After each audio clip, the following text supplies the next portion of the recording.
Welcome to Connect to Unit 2 Lesson 3. أهلا بكم في كتاب المعاصر للصف الثاني الابتدائي الوحدة الثانية الدرس الثالث.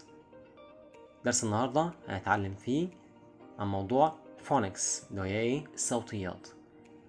حرف الإي بلس إي يعني 2 إي. أي كلمة فيها حرفين إي تنطق إي ممدودة.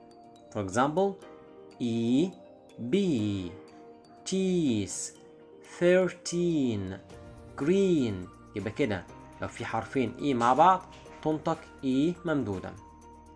حرف T plus H تنطق ث ث ث. 3 mouth, bathroom, throw, tooth.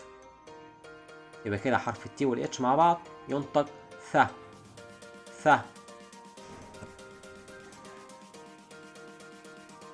أول كلمة معانا teeth. B 13 يبقى كده TH.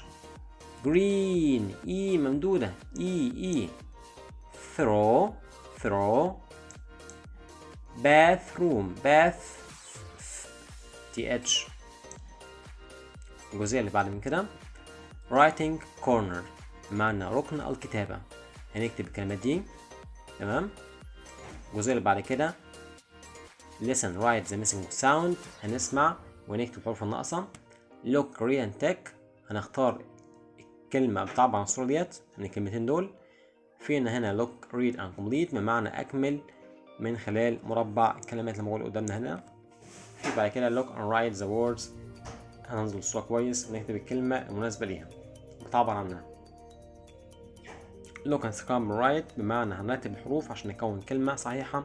بعد كده read and circle هنقرا الكلمة ونشوف أنهي صورة بتعبر عن الاسم ده أو الكلمة دي. يعني مثلا green دي فين green أهو تمام.